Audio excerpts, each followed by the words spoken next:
안녕 여러분. За өнөөдөр багш та нартай 106 дахь топикийн бичгийн 51-52-ыг тайлбарлаж өгье. За эхлээд үгээ уншид үзье л да. 106 дахь топик дээр маань мөрөө наанун гэдэг гарч ирдэг байна. Наануда гэдэг маань хуваах, тэгэхээр хуваалцаад өгөх гэд байгаа юм байна. Үнгүүгээр өгнө 작성자. За энэ хийг бичсэн хүнийх нь нэр нь 타이 гэсэн байна. 안녕하세요. 경영학과 4학년 차이입니다. За эхлээд өөрийгөө танилцуулж тийм ээ сайн байна уу? Бизнес удирдлагын ангийн 타이 байна. 운동 기구를 무료로 드리려고 합니다. зорилгоо хэлж эхлэх. спортын ийм төхөөрөмжийг үнгүй өгөх гэсэн юм гэд. За тэгээд 운동 기구는 기억 орж ирээд 한 달밖에 안 됐습니다. бид нар энийг хараад шууд мэдэх ёстой. Яагаад вэ гэхлээр нэг хэн сар болж байгаа. Нэг сараас хитрээгүй гэхээр өмнөх топикууд дээр ялангуяа 1-р сарын топик дээр ч гэсэн 은지 гэдэг дүрм орж ирж байсан шүү дээ. Тийм ээ. Тэгээ хойноос нь хугацаа орж ирсэн. Энэ дээр яг адилхан хаалтны хойноос нь хугацаа ороод ирлээ. Ганцхан сар болж байгаа. Нэг сараас хитрээгүй гэд. Тэгвэл энэ спортын төхөөрөмжийг худалдаж аваад ганцхан сар болж байгаа гэх юм бол 산지 ингээл болно шүү дээ. Тийм ээ. 산지 구매한지 хэрэглээд ганцхан сар болж байгаа. 사용한지 ингээд 5 онооны бүгдс болж байгаа гэсэн үг ээ. 한 달밖에 안 됐습니다 гэсэн тийм ээ. Тэгээд 기구가 무거워서 옮기려면 두 사람이 같이 гэж хэлсэн байна. Энэ төхөөрөмж хүнд болохоор 옮기다, зөөх, авч явна гэвэл хоёр хүн хамтдаа гэж хэлсэн байна. тэгвэл хоёр хүн хамтдаа ирэх хэрэгтэй, хамтдаа зөөх хэрэгтэй гэж ярьж болох нь шүү дээ, тийм ээ.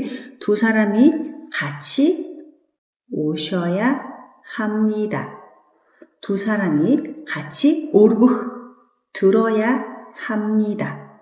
гэх мэтлэнгээр хэрэглэнэ. 두 사람이 필요합니다 гэж хэлж болох. 같이 гэдэг хамтдаа гэдэг үг байгаа юм чинь, тийм ээ. хамтдаа гингуудаа хоёр хүн хэрэгтэй гэх юм бол жоох юм. хамтдаа өргөөд явах хэрэгтэй, хамтдаа ирэх хэрэгтэй гэх мэтлээ агуулга бичих юм бол боломжтой байсан гэсэн үг. Манай хайдлахын бичсэн үү? Тэгээ хэрэгтэй хүмүүс нь комент үлдээгээрэй гэсэн юм тийм ээ. За тэгвэл одоо хэдүүлээ 52-ыг нь харъя л да. 52 дээр маань ямар зүйл ирсэн бэ гэсэн чинь 자기 전에 스마트폰을 보는 것이 잠이 부정적인 영향을 미친다 гэсэн юм. унтахаас өмнө смарт утсаа харах нь 잠이 унтах нойрыг чам гэдэг тийм ээ. тэгээд сүргээр нөлөөлдөг. 해가 지면 빛이 약해져 수면 호르몬이 자연스럽게 나와 잠이 들게 한다. 이니 харалта. 잠이 들다 гэдэг үг байна шүү дээ. унтах гэдэг, нойрсах гэдэг тийм ээ. тэгвэл бид нар ч гэсэндээ 잠이 들다 гэж бичиж болох нь шүү дээ, тийм ээ. за. тэгэхээр 잠이 들다. гэхдээ ямар дүрм оруулах вэ, тийм ээ? окей, унтах гэдгийг 잠이 들다 гэж хэлдэг юм. унтахаас өмнө смартфонаа харах юм бол унтахад яах юм? сөргөөр нөлөөлдөг. ингэхэд тэгэхэд гэхэд яг уу 은데 гэдэг дүрм байж болж байна. 잠이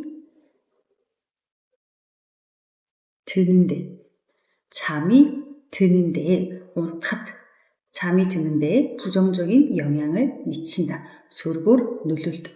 해가 지면 날 보аар 빛이 약해져 гэрэл сулраад 수면 호르몬 унтах гормон нь 자연스럽게 나와 잠이 들게 한다 гэсэн. цаанаасаа байглаасаа ялгараад унтдаг юм байна. 그러나 гэвч гэхээр одоо энэ урт хагуулгаас эсрэг зүйл орж ирэх гэдэг шүү дээ, тийм ээ. 그러나 гэж байгаа юм чинь. 그러나 스마트폰을 보면 푸른 빛이 수면 호르몬이 나오는 것을 방해한다. за ингээд нар буучсан байгаа учраас угаасаа цаанаасаа байглаараа гормон ялгарах ёстой, тийм ээ, унтах гормон. гэтэл смарт утсаа хараад ах юм бол энэ цэнхэр гэрлийн туяа нь яах нь 수면 호르몬이 나오는 것을 унтах гормон ялгарахад 방해한다. саад болдог. 그래서 тийм болохоор гэхээр ч одоо тайлбар болоо явуулчихлаа шүү дээ, тийм ээ. 그래서 팀에서 잠들기 최소 1시간 전부터 унтахаасаа ядаж 1 цагийн өмнөөс эхлээд 스마트폰을 гар утсыг гингутаа дуу сонсох юм уу, ном уншвал сайн гэсэн юм. тэгэхээр смарт утсаа харалгүйгээр харахын оронд гэж хэлж болно шүү дээ, тийм ээ. За тэгвэл смартфоныг буудаа харахын оронд гэхээр яг уу хэрхэн бид нар үйл үгийг нэр үг болгодог нэн код гэж нэр үг болгодог шүү дээ тийм ээ. Тэгэхээр утсаа харах гэдэг нь пүнэн код болчихж байгаа. Тэгэхээр тэгснээс ингэснээс гэж харьцуултын ямар дүрэн байж болох вэ? Буудаа тэгж байснаас энэний оронд энэ дээр. Энээс илүү энэ нь гэхдээ пүнэн код буудаа. За эсвэл харахын оронд гэх юм бол пүнэн тэшинэ гэж бас хэлж болж байна. Смартфоныг пүнэн тэшинэ, пүнэн код буудаа гэх мэтлэн. За манайхан тэгээд яг адилхан хариу бичиж чадсан уу? Энэ удаа ямар хөө байсан? Багш таа хаалцаарай за. 안녕.